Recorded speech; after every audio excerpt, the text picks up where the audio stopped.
उससे? 6 ने 8 लोगों को सस्पेंड किया गया है और ज्यादा लोगों को सस्पेंड करना चाहिए था। ये गुंडागर्दी का कोई जगह नहीं है, ये सभी गुंडे हैं।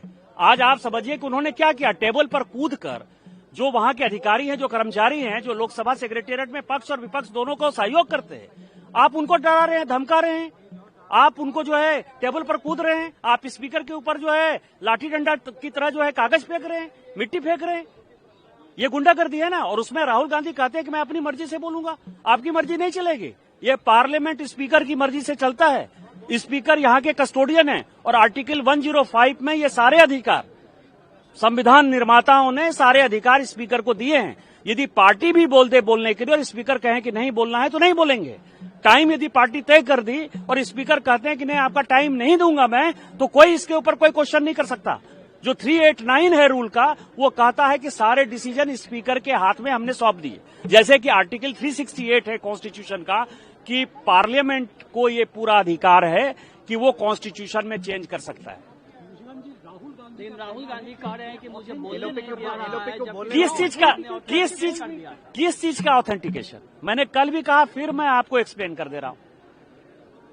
जनरल थिमैया किताब लिखना चाहते थे, जनरल करियप्पा किताब लिखना चाहते थे, जनरल कौल किताब लिखना चाहते थे, जनरल मानिक साव किताब लिखना चाहते थे। नहीं तो अभी उदाहरण है, जनरल वीके सिंह ने भी किताब लिखी। ये जितने किताब हैं, ये किताब जनरल थिमैया का, जनरल करियप्पा का, जनरल मानिक साव का, जनरल कौल का कांग्रेस ने नहीं लाने दिया। मधुलिमिये जी ने पार्लियामेंट लाइब्रेरी में जाइए, मधुलिमिये जी उस किताब के बारे में बोल रहे हैं, नाथ पई उस किताब के बारे में बोल रहे हैं, पीलू मोदी उस किताब के बारे में बोल रहे हैं, अटल बिहारी वाजपेयी उस किताब के बारे में बोल रहे हैं। और सभी जगह, कई एक जगह नेहरू जी ने खुद, कई जगह इंदिरा जी ने खुद ये कहा। नेहरू जी ने तो करियप्पा के बारे में कहा कि ये पागल हो गया है, इंसेन हो गया है। और इस तरह की कोई किताब कभी जीवन में आई नहीं। दूसरा क्या है कि एक्सप्रेशन, जो फ्रीडम ऑफ स्पीच है, जिसमें कि आप एक्सप्रेस कर सकते हो अपनी बातों को, उसने कहा है आर्टिकल 2, 3, 4, 5, 6 पढ़ लीजिए। वो ये कह रहा है कि यदि कोई लॉ एग्जिस्ट करता है नेशनल सिक्योरिटी का, फ्रेंड नेबरिंग कंट्रीज का, तो इसके ऊपर ये नियम लागू नहीं होता है। इवन 105 में भी ये राइडर दिया गया है। आर्मी एक्ट 1954 ये कहता है कि कोई भी जनरल किताब नहीं लिख सकता है, यदि वो चेयर पर है। दूसरा, 2021 का जो पेंशन नियम है, जो हमने ऑर्डर, एग्जीक्यूटिव ऑर्डर है, उसके आधार पर भी कोई भी किताब लिखने के लिए आपको भारत सरकार से परमिशन की आवश्यकता है।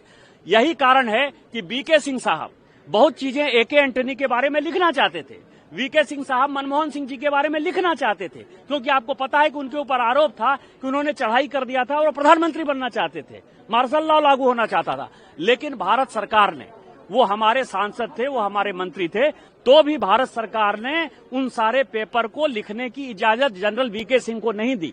तो जब नहीं दी तो आर्मी के ये तो एनआरकी पैदा करना चाहते हैं, और एनआरकी ऐसा पैदा करना चाहते हैं कि ये पाकिस्तान की तरह कैसे सिचुएशन हो जाए, बांग्लादेश की तरह कैसे सिचुएशन हो जाए।